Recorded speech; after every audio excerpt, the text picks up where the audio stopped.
Le 8 décembre 2015, les Congolais du monde entier ont appris avec effroi l'assassinat crapuleux d'un jeune dolysien collégien de 14 ans au motif prétexte qu'il aurait dégradé, brûlé ou on ne sait pas quoi, des cahiers ou des outils ou du matériel scolaire avec effigie du fils du président nommé Christelle Sassou Nguesso.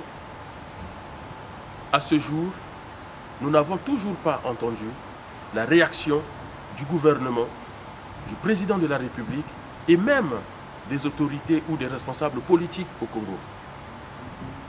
Nous sommes très étonnés de cette attitude. Déjà, le pouvoir aurait dû présenter les condoléances les plus attristées à la famille éprouvée et dire aux Congolais aujourd'hui quel est le rôle de la police dans notre pays. Est-ce que ce que nous, Congolais, nous attendons de notre police, c'est d'assassiner de façon crapuleuse des jeunes de 14 ans qui sont l'avenir du Congo et ainsi endeuiller les familles et hypothéquer d'ailleurs l'avenir de notre pays? Quelle est la fonction ou le rôle des fils, filles de notre président de la République? Chers compatriotes, lorsque nous parlons de la scolarité, de l'éducation nationale, dans notre pays et dans notre constitution, cela relève de la compétence du pouvoir en place. Alors, est-ce que les collèges à Dolisie comme ailleurs doivent fonctionner avec des dons des fils et filles du président de la République?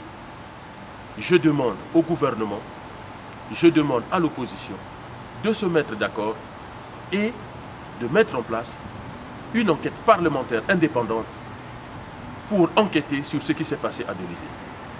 Nous demandons que le ministre de l'Intérieur démissionne de ses fonctions parce que depuis quelque temps, la police qu'il dirige passe son temps à assassiner les Congolais, à endeuiller les familles, à utiliser de la brutalité comme mode de fonctionnement dans la sphère publique.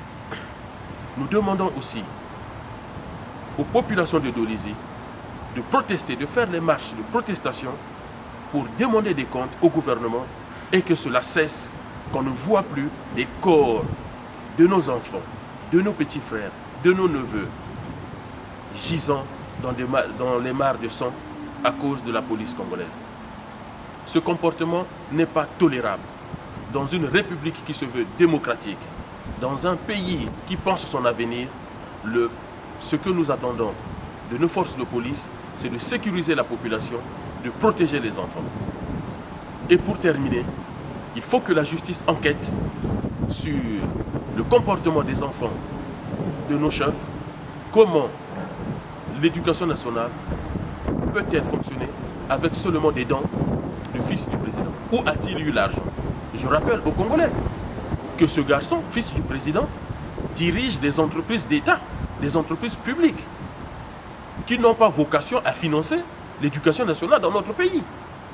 Alors il faut que le fils du président, qui est l'organisateur de cet événement, soit arrêté par la justice. Et c'est ça qu'on appelle un état de droit. Il faut qu'il soit arrêté, il faut qu'il soit mis en examen et qu'il explique comment il a organisé un événement qui a coûté la vie à un jeune de 14 ans. Soit nous sommes un pays démocratique, comme dit Sassou Nguesso, soit nous sommes une monarchie dictatoriale où le président et ses enfants assassinent, tuent et font de n'importe quoi. Nous attendons, en tout cas nous Congolais, la réaction du gouvernement et une enquête de police des polices pour que les meurtriers, les assassins de ce jeune homme soient traqués, arrêtés et sanctionnés selon la loi dans notre pays.